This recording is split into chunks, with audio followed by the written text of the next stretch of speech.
she suffers from such a rare disorder of being unable to just be a human. I mean, when I listen to Meghan, I am just reminded that there's nothing authentic there. You're never going to convince anyone that you're authentic. I'm working so hard. Is she really? Why does she struggle so much with humanity? I feel like it's pretty safe to say that Meghan Markle is like a pathological liar. She can't even act like herself. And she is exhausting. You are not a successful female entrepreneur. I can list more fails on both of my hands. She has done the world premiere episode of actually being on someone else's podcast. Meghan Markle just went on Jamie Kern Lima's podcast. No makeup, no script, but was it raw truth or a perfectly staged rebrand? I'm so grateful you're here. Yes. It's gonna be fun. Hi, crew. You made me cry. Good thing I have no makeup on. You look so pretty. I have not done a show with no makeup since my 1,000 QVC shows. Do you think I have? I've never seen someone that struggles to just give us one strip of authenticity. I just feel like at this point, she's gotten a lot of opportunities to tell us something interesting. You're dying to tell us stuff, but none of it has any substance to it. Social media exploded. Some say she bared her soul. Others say it was just the Meghan show. Crocodile tears, scripted lines, and a host who couldn't stop worshiping her every move. Thank you for trusting me with your first ever podcast and with your friendship. Yeah. Means a lot, Jamie. Thank you. Yeah. I'm a very accepting person. Truly, I want to like something about her. I'm searching for something to like about her, and it's so hard. On X, users blasted the moment as a performance for sympathy. They say Meghan's vulnerability seemed way too polished to be real. And they brought up her old podcast Archetypes, the one that promised to be unfiltered, but got slammed for being stiff and overproduced. So now the question is this the real Meghan, or just another carefully planned image reset? Quick pause. Don't forget to smash that like button and subscribe. You know the drill. Now back to the drama.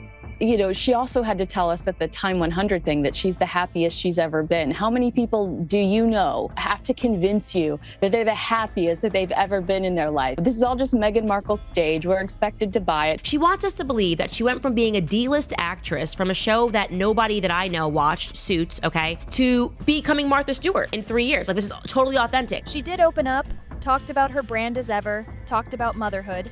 She even read an email she wrote to her kids, voice cracking, wiping tears. She laughed and said, "This is why it's nice not to have makeup on." Jamie called it raw and soul-filling. But online, people weren't buying it. So beautiful. Oh, I don't know, I wasn't expecting that one. Sure you were. Yeah, it's just so great. This is why it's so nice to not have makeup on.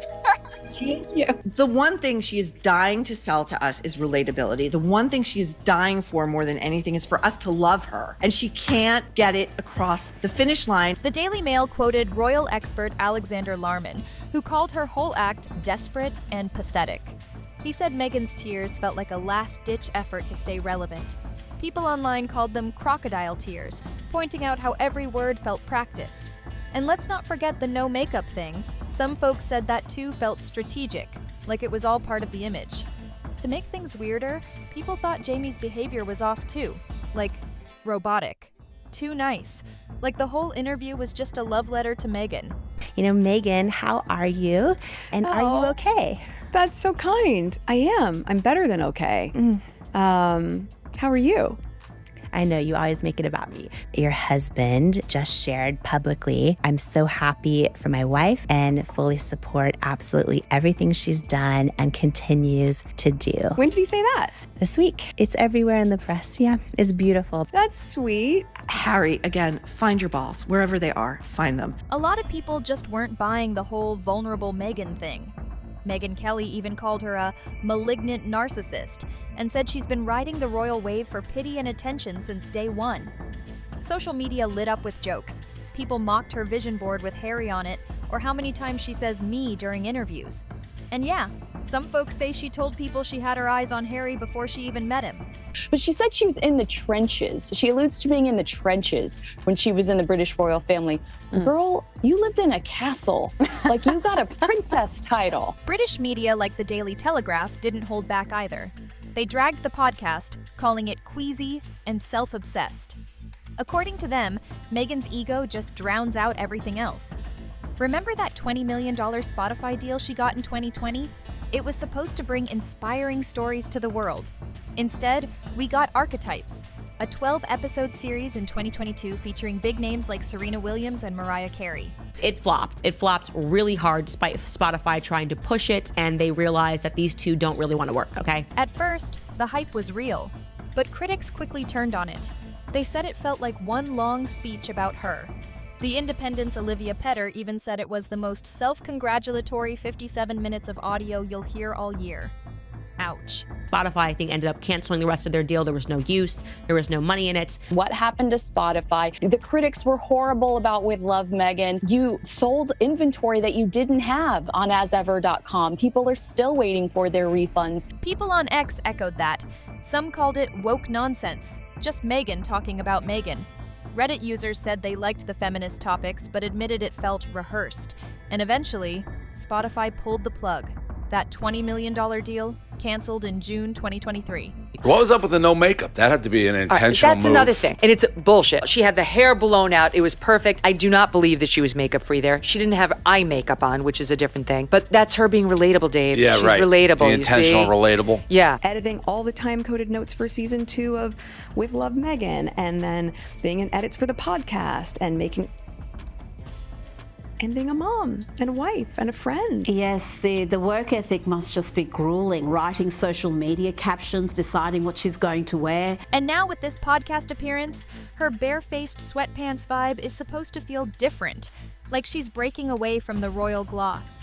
But skeptics think it's just another classic PR trick. Fans even joked that her natural glow probably took a full team to create. It's hard to connect when the message is always, I'm amazing and everything I do is amazing. Oh my gosh, I work so hard and I like working hard and I'm still working hard. The moment that everything sells out, it doesn't mean that we're done. Yeah. It means we're working on replenishment and what are the next SKUs and what's the next tranche of products and what's the timing on that and writing the newsletters and writing the social media captions and making sure that all that feels in line. Being one of the most privileged people on the planet, she still won't talk about how hardworking she is, which includes coming up with Instagram captions. And being a mom and a wife and a friend. Oh, yeah. Those that's are right. all jobs. I mean, I love being that busy, but I do think it's really interesting when people have no sense of what goes into the thing. Yeah. It's too much for me. There's only small doses of that podcast I can consume. The finish line was really the starting line. That would infuriate me, like, as someone who's trying to start a business, struggling, because, like, you're in the royal family. Yes. So to complain about, the business, you don't have to, if you don't want to show up, if you don't want to do the schedule, you don't have to do anything you don't want to do. Right. You're living in literally like a fantasy tale of. Then Meghan went on about how hard she works. She listed everything: product launches, newsletters, social media planning, editing her Netflix stuff, plus being a mom, a wife, and a friend. She said, I love being that busy, but also wished people saw how much effort it takes. Does she work hard? Well, according to their tax documents, they work 1 hour a week. I think it did It's very just too well painful. lasting that long. I mean, it is so. That is enough to make you go to the toilet. I've got to say, it is revolting. That woman is just something else. And surprise, surprise, Jamie Kern Lima jumped in to praise her again, saying her hustle is blossoming. But critics like Megyn Kelly and Dave Portnoy from Barstool Sports weren't having it. They called it all tone deaf, saying Meghan's royal perks and millionaire safety net make her version of struggle pretty hard to relate to. Portnoy even said, she can't fail, and most real entrepreneurs don't have that luxury.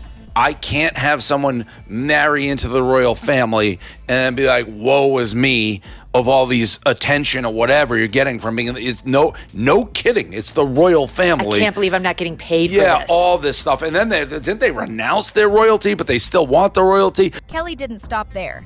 She said Meghan's whole I work hard speech was just another part of the victim narrative.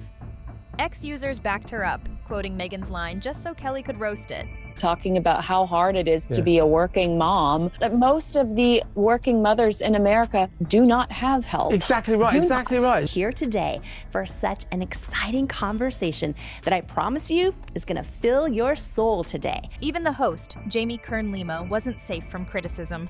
YouTube commentator The Royal Rogue called her delivery painfully awkward, saying her voice had that high-pitched cheerleader tone that felt just as fake as Meghan's tears. The host. What's happening with her? If people didn't know who was who, The and weird, the expression, yeah. Yeah, it was between two ferns. Yeah. Lima's nonstop gushing, calling Meghan's honesty and hustle inspiring every 5 minutes, came off more like a PR robot than a podcast host. Some said it felt like she was cast as Meghan's hype woman in a pre-written script. Jamie Lynn talks like this, and what I love are grown women who talk like this, like they just injected some helium and everything's okay, there's that. Today is an episode of the Jamie Kern Lima show unlike any episode we have ever done. Viewers picked up on the weird rhythm too.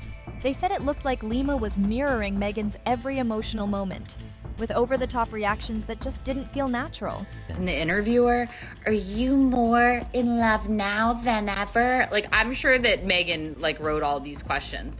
And then he's a fox. Like, girl, again, I think you took a time machine back to, like, 2006. We're hearing Meghan tell her friend Jamie, or Jamie talk about Meghan, and telling us that Meghan, by wearing a brand of jeans, has gotten women out of human trafficking. Okay.